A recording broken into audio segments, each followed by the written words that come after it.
Sabi po ni Nanay Ansing, kumusta na po kayo? Nakalimutan mo na ata kami, hindi ka na nagparamdam. Balak ko sanang litsunin yung isa sa birthday ng anak ko.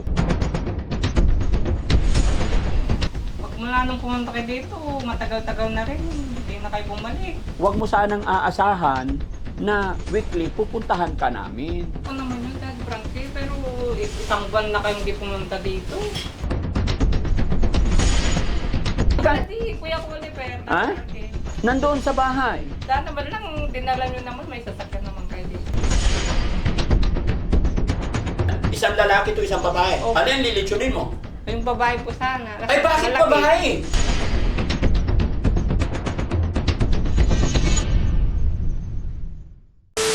So yun mga kababayan, mga kabarangay, sa mapagpalang araw po sa atin lahat.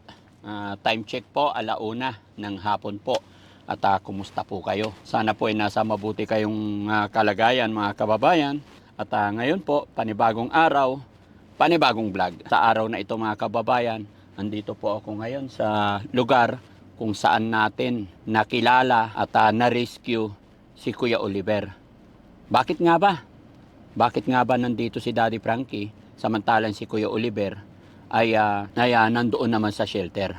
Kadahilanan mga kababayan, may message po si Nanay Ansing kay Daddy Frankie.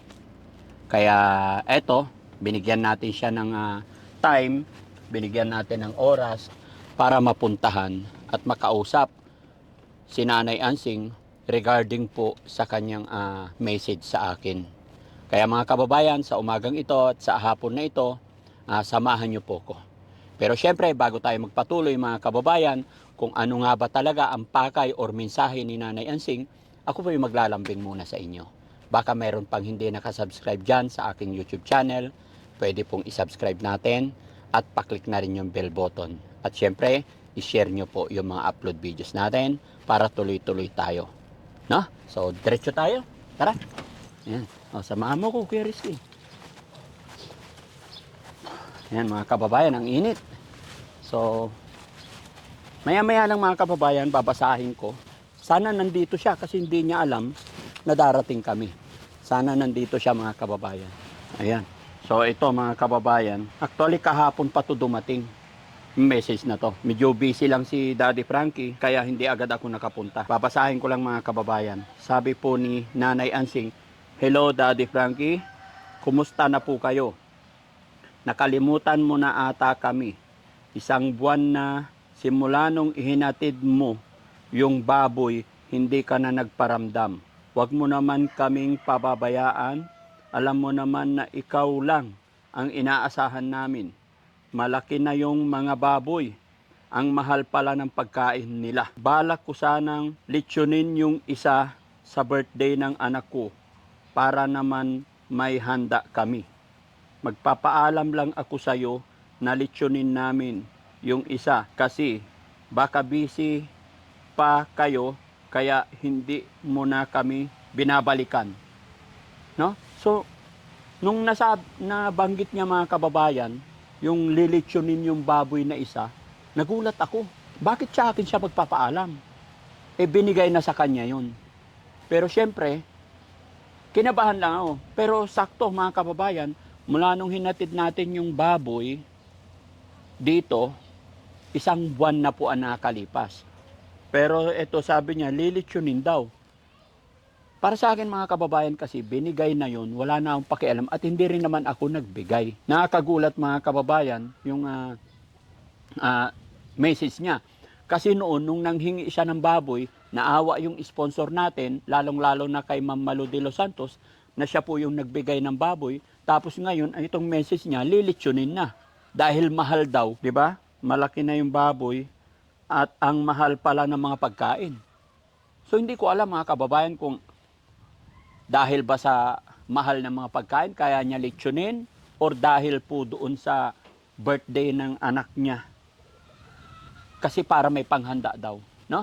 So doon ako nagka-interest para hindi nakakahiya sa sponsor, kakausapin natin siya mga kababayan para malaman natin, samahan niyo po ko. Tawagin natin. Sana andito siya. Nanay Ansing! Tansing? Ay, Magandang araw po, Daddy. yes. Kumusta ka na? Hindi nga ako okay, Daddy Frankie. Bakit?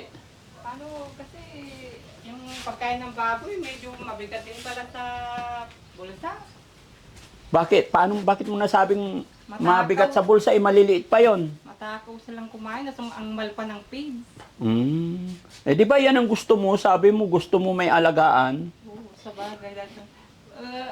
Ngayon lang kayo pumunta dito, Daddy Frankie. Pasensya ka na, medyo busy. Medyo matagal-tagal din kayo hindi napasyal dito, ha? Oh, napunta ako dito kasi nabasa ko yung text mo sa akin. Oo, nag-chat nga ako sa iyo eh. Bakit? Anong nangyari? Ba't ililitsyon mo na yung baboy daw? Kasi, pag mula nung pumunta kayo dito, matagal-tagal na rin. Hindi na kayo bumalik. Hindi kasi, siyempre, alam mo Ate Ansing, sa totoo lang diretsahin kita, wag kang lumalayo, kinakausap kita eh. Hindi, wala naman akong sakit eh. Ang totoo niyan, Ate Ansing, kaya bihira na kami dito. Kasi nasa amin naman si Kuya Oliver. Di ba? At ang beneficiary talaga namin, si Kuya Oliver. Focus kami kay Kuya Oliver at saka sa mga ibang beneficiary. Huwag mo sanang aasahan na weekly pupuntahan ka namin. Kumbaga, Hindi ko naman yun, Dad Frankie, pero isang buwan na kayong hindi pumunta dito. kaya nga, ibig kong sabihin kasi, huwag mo sanang iisipin na pupuntahan ka namin parati or pupuntahan ka pa namin na walang dahilan. Kasi alam mo, marami naman nang naibigay ang mga sponsor sa'yo, so siguro, enough na rin yun. Basta ang importante at maging masaya ka sana na natulungan na namin, natutulungan natin ang iyong kapatid. Oo, Daddy Frankie, masaya naman ako doon, pero sana wag mo naman kaming kalimutan. Na alam mo naman, ikaw lang naman ang inaasahan namin. Patay tayo dyan. Di ba may trabaho naman yung asawa mo? Oo, Daddy Frankie, nagtitinda nga siya, pero kulang din kasi yung motor namin, laging nasisira. Paggawa siya ng paggawa, kaya magkano na lang inaabot sa akin. Ibenta mo na lang yung motor, tapos yung asawa mo magtrabaho na lang sa bukid, walang maintenance. Kasi yung problema mo lagi yung motor. Hindi, mas malaki pa rin yung kita kasi sa pagtitinda, Daddy Frankie. Oo. Buti na pasyal kayo, nag-chat nga ako sa'yo kasi malapit na yung birthday ng anak ko, Daddy Frankie. Oh, bakit sa akin ka magpapaalam na ililitsyon yung baboy? Baka... Hindi naman hindi, alam mo ate, alam mo, ano't ano man ang gusto mong gawin dyan sa baboy na yan, labas na po kami dyan. Pinagbigyan na po yung hiling mo ng ating sponsor at hindi naman sa akin galing yan. Kaya kahit hindi ka magpaalam sa akin, wala na ako dyan. Kaya lang, ito lang masasabi ko sa'yo. Kaya ako nagpunta rito, nagulat ako. Kasi nanawagan ka noon na para may aalagaan ka, pangkabuhayan. Natatandaan ko pa yung sinabi mo sa akin, livelihood sinabi mo eh. O ngayon, binigyan ka ng sponsor. Tapos ipapalitsyon mo dahil sa birthday lang. Hindi, siyempre wala kasing handa yung anak ko, Daddy Frankie. Sosyal ka. Ako nagbe-birthday, hindi ako naglilitsyon. Siyempre, 7 years old pa naman Ay, yun. ganon. Sorry. Pag 7 years old, kailangan. Siyempre naman. Pero alam mo Minsan lang naman siya mag-7. ay ganon. Ang hirap, pasensya ka na. Pero sa totoo lang, eto makinig ka sa akin, hindi ko alam saan ako lulugar. Oo, pag 7 years old, pinaghahandaan. Diba? Pero sa akin naman, sa aking pananaw, ang pagbe-birthday, depende kung kaya, kung meron, pero kung wala, pwedeng magsimba na lang, tapos 2 kilong pansit, salo-salo family, magdasal, okay na. Kasi Daddy Frankie, nakikita naman ng anak kong pangalawa. May baboy naman tayo, mama, sabi niya. Baka naman pwedeng panghanda naman yung isa, sabi niya. Hindi ba na... Sabi ko naman, pagpaalam muna natin kay Daddy Frankie kung anong sasabihin niya. Ay, hindi ako mag-uuu dyan. Ito tatanungin kita. Sige, gaya na sinabi ko, nasa inyo na yan. Being me. Pero hindi kaya nakakahiya sa sponsor natin? Yung nagbigay ng baboy na sinabi mo, pang hanap buhay mo, pang livelihood. Sabi mo nga noon, natandaan ko, paanakin mo, paparamihin mo. 1 buwan pa lang inaalagaan mo, lilitsyon mo na. Wala kasi akong magawa. Baka pwede bumili na lang kayo ng 3 kilong lechon, hindi nyo na maubos yon. Sa bagay mo. Daddy Frankie, maganda nga yung sinabi mo. No, di ba? Mas okay yung ganun. Kaysa, para sa akin lang. Para sa future na lang ba? Para pag napalaki ninyo yung baboy, pag malaki na, pag malaki na, mapaanak, Oo, mas marami pa yung tapos ibenta, ipapagulong. Ganun ang magandang hanap buhay. Hindi yung lumaki lang isang buwan mo palang napapakain, ililitsyon mo na, di patay. Oo, kasi minsan mabigat din yung pangkain nila, mahal din pala yung feeds. Sinabi ko na yan sa'yo, ang pag-aalaga ng baboy, kailangan isusuportahan mo yan. Lahat ng business na kumakain, talagang may expenses yan. Ngayon lang kasi ako nakaranas na mag-alaga ng baboy, Daddy Frankie. Ganyan, mabigat din pala sa bulsa. Bakit magkano ba kinakain ng mga baboy araw-araw? Mga 2 kilo, mahigit. 3 yata. Malakas ba sila kumain? Oo, malakas na ngayon. Iba nung kararating lang nila, Oo. medyo nahiya pa silang kumain. Ngayon, ay Diyos ko, sobrang takaw na nila. Yung bagong dating, kinakabahan ako, hindi sila kumakain, hindi nila pinapasin yung pagkain nila. Oo. Ay, baka mamatay sila. Sabi ko, Oo. todo ka ba ako ngayon? Aba, matakaw naman na sa pera pala. Nung bagong dating sila, mahiyain pa. Oo. Ngayon, wala nang hiya. Oo, wala nang iya. Marami nang kinakain, kaya mabilis lumaki. Patay tayo, parang nagmana sa nag-alaga yata. Pero naman, dahil Upo na kayo. Ha? Hindi, okay lang. Hindi ka... Si Kuya Oliver. Ha? Okay. Nandoon sa bahay. Sana man lang, dinala nyo naman, may sasakyan naman kayo dito. Ay, Sasakyan hindi. nyo naman dito. Dapat ikaw ang pumasyal doon para Lagi naman kayong busy. O, kaya nga.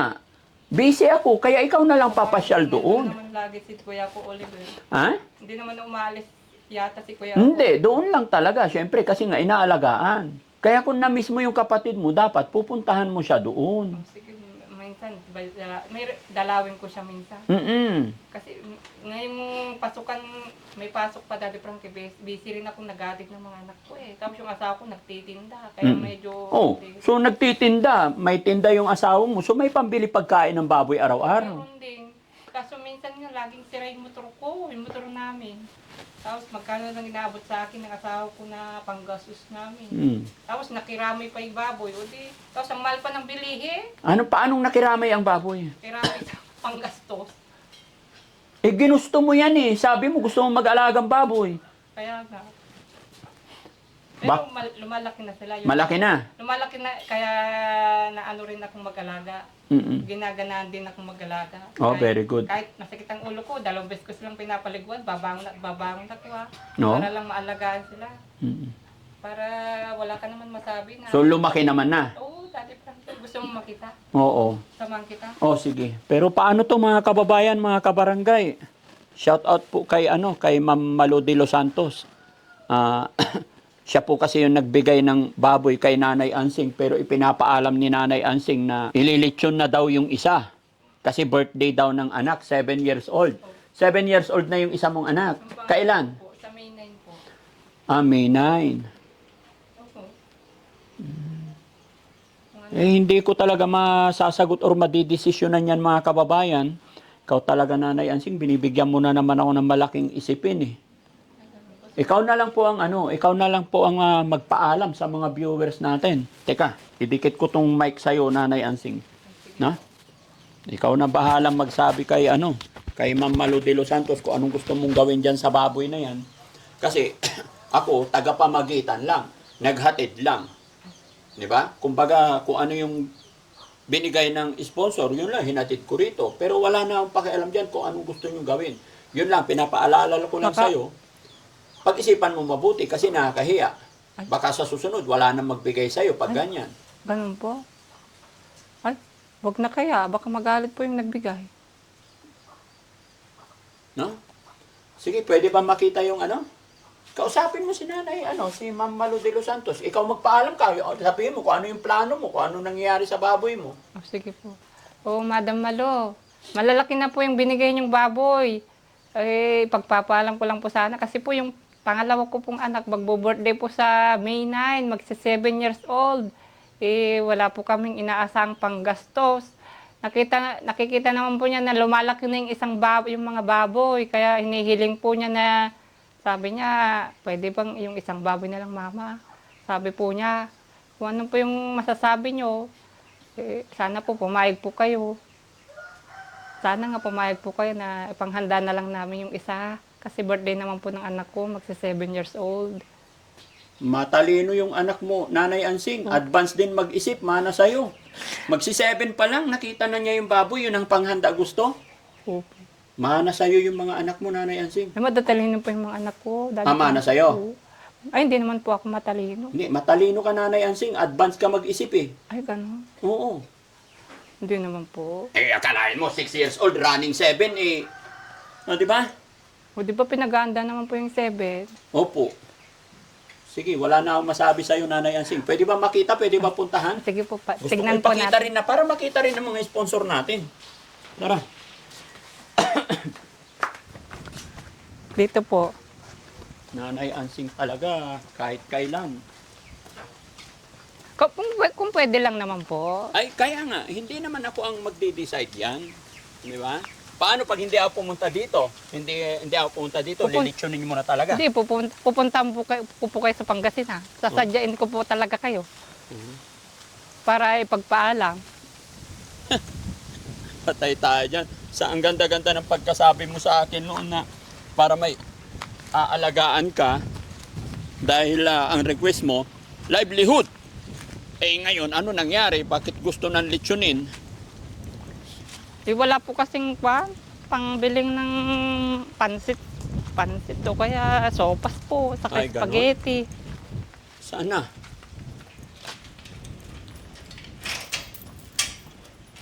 Ay, oo nga. Oh, malalaki na po sila. Lumaki Matakaw na, nga guys. po nilang kumain. Ha? Matakaw na po silang kumain. Malaki na po yung kinalaki niya. Ay, ang bilis lumaki. Ito po. Naubusan ng tubig. Ay, oo nga. Ang bilis nilang lumaki. Tignan mo, 1 buwan pa lang mula nung dinala dito. Ang lalaki na. No? Opo. Paano? Yun pong Ay, puti ang mas malaki. yung puti ang malaki. Lagi Ay, po akong nagbibigay ng tubig dito. Ngayon natuyo na po sila. ay, sakto-sakto nga talaga to. Masarap lechon to, at Nanay Ansing. Oh. O, ito yung kasaktuhan ng baboy na masarap ilechon. Napakaluto. Kaso baka malungkot naman po yung lalaki pag wala niyang babae. Isang lalaki to, isang babae. Opo. Ano yung lilechonin mo? Yung babae po sana. Kasi Ay, bakit malaki. babae? Ikaw talaga. Ah, Dapat ang lilitsunin lalaki para yung babae manganak. ay, ganun po. Pero nakakahiya naman, sana palakihin nyo muna ng husto, patagalin muna. 1 buwan pa lang, di ba? Anong petsa ngayon? 10 po. Oh, kailan namin to dinala? February 9. Oh, sakto 1 buwan. Opo, kahapon. Tapos maglilitsyon ka na. Po sana. Patay tayo dyan. Pero sa totoo lang, guys, itong size na to, ito yung pinakamasarap ilitsyon na baboy. Good size Tingnan po. niyo pang lalaki na. Ha? Ang lalaki na. Oo. Ang galing mo mag-alaga. Oo, Paano mo sila inaalagaan? Kahit po masakit ang ulo at babangon ako, Daddy Frankie, para paliguan sila. 2 beses ko pinapaliguan. Mga alas 12, tapos bandang mga 3:30 kasi kainitan ng araw. 2 beses mo pinapaligo isang araw. Tapos ilang- hindi ko binayang maubusan ng tubig. Lagi kong naglalagay kasi nga mainit. Baka Tapos, ma-stroke yung sila. pagkain nila, ilang beses? 3 beses din po. Oh. Eh si Kuya Oliver, nang kinulong mo dito, ilang beses mo pinapakain? Daddy Frankie naman, hindi naman ako yung nagkulo. Pero sige, nung nandito si Kuya Oliver, ilang beses mo pinaliguan sa loob ng 1 taon? Ano, 1 beses lang. Sa 1 taon, 1 beses lang? Siyempre, natatakot ako noon sa kanya. No. Tapos ito, tignan mo, ang linis-linis yung kulungan ng baboy. Kasi noon si Kuya Oliver, hindi kami pumapasok, Daddy Frankie. Takot kami. Kaya, iwan lang, inaano Oo, lang tignan mo, ang linis, walang amoy. Hindi mo maamoy na mabaho. Di ba? Nung si Kuya Oliver nandito, naku, takot kang sumagi dito. Oo.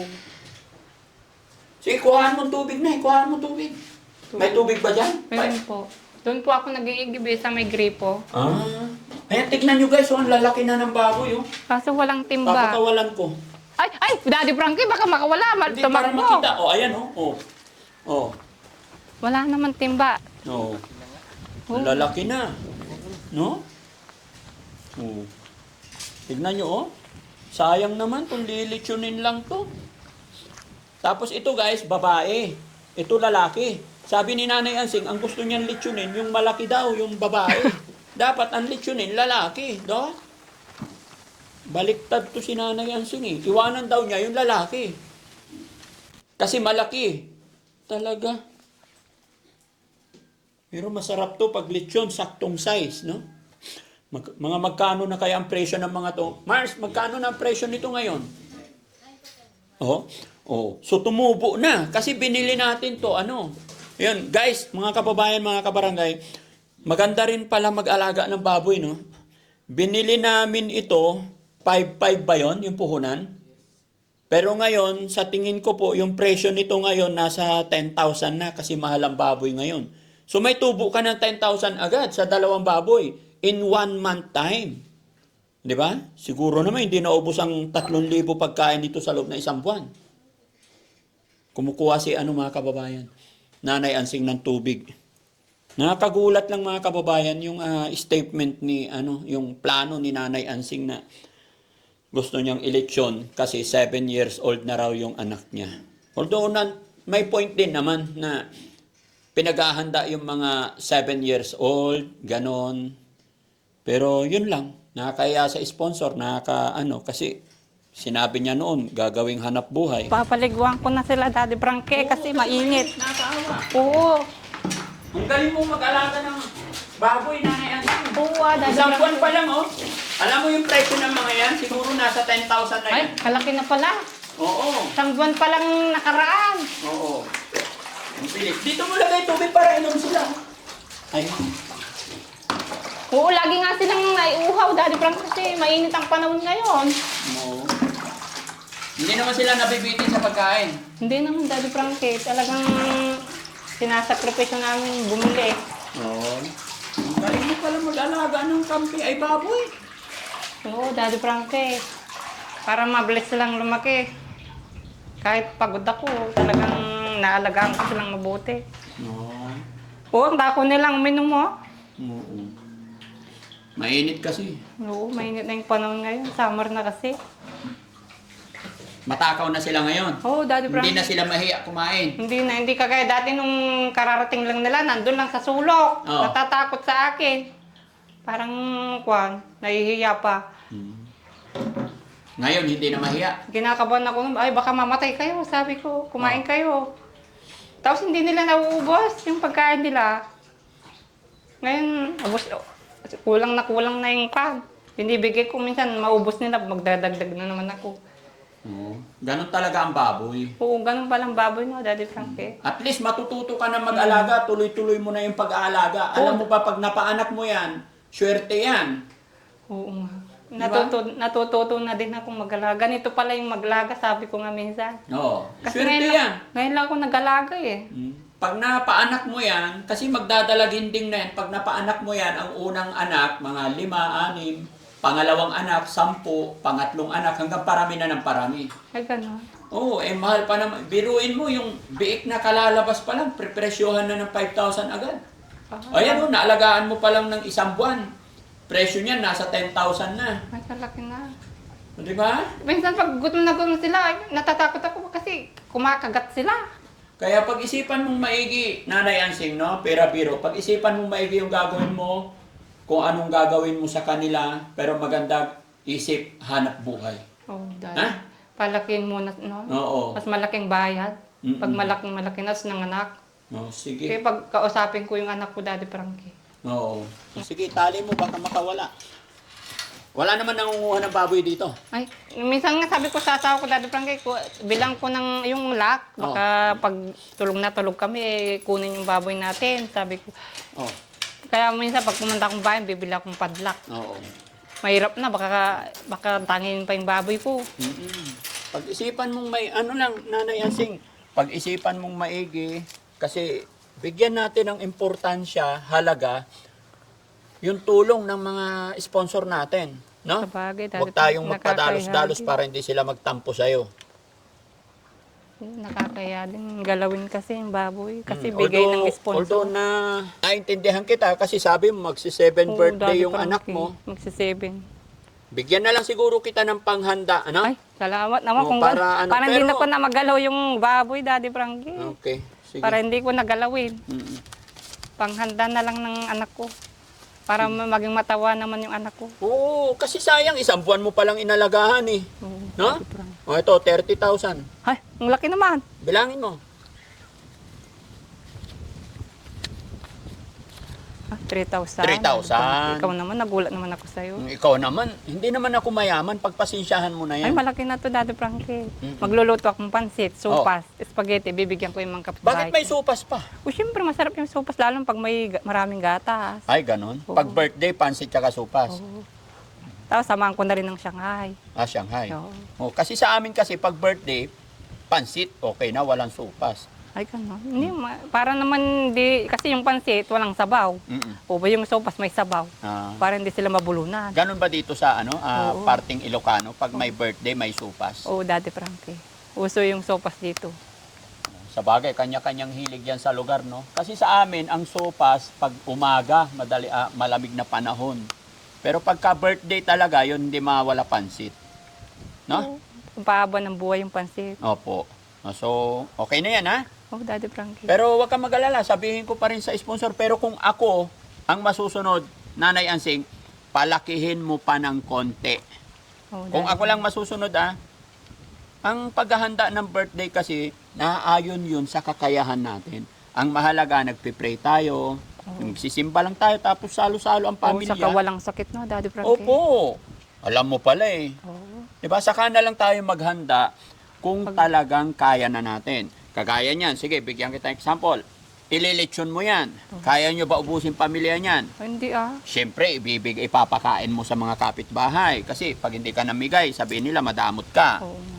Pero sinong kawawa? Kami. After that, o di ba? Oo. Sa panahon ngayon, sa hirap ng buhay, isipin natin yung future, kinabukasan. Tama ka dyan, natin, Pinapayuhan Daddy lang kita Oo, bilang tama yun. kapatid. Ha? Oh, Daddy Frankie, baka naman nakalimutan mo na yung motor. Alam mo naman, kailangan namin talaga ng motor. Hindi. Yung motor namin laging sira. Ay, naku.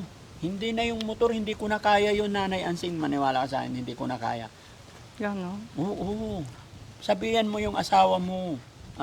Total, nagbibenta naman araw-araw. Diskartehan nyo na lang sa iba. May nakita naman ako doon, nasa vlog mo, may nabili ka na daw ng motor eh. Wala akong biniling motor. Sa fake account siguro yung mga nakikita mo. Ay, gano'n? Oo. May pick account ba? Oo. Ah, Wala akong bibigay na motor. Akala ko pa naman may motor na. Tuwang-tuwa pa naman kami noon. Sige na. So yun, mga kababayan, mga kabarangay, pansamantala at least nakausap natin si Nanay Ansing at napaliwanagan natin. So ano na lang, Nay, pasyalan mo na lang yung kapatid mo, si Kuya Oliver, kung Daddy may Frankie. time ka. Para kasi hindi namin kayang dalhin dito. Kasi mga kababayan, ang sinasabi na naman niya, dalhin ko daw dito kasi namimiss daw niya yung kapatid niya. O sige, Daddy Frankie, kasi man yan, magbabakasyon na yung mga anak ko, graduation na nila. O sige, pwede na akong pumunta doon. Oo, kung namiss Kasi- niyo yung mga kapatid niyo, kayo na lang muna pumunta kasi busy ako. sige. Hindi po pwedeng dalhin ko siya rito kasi pinapagaling pa. Ibabiyahe ko lang yun pag buwan ng check-up niya. Sige, No? Daddy Frankie. Para hindi magambala. Sige. Okay? So ayan mga kababayan, maraming salamat po and God bless po.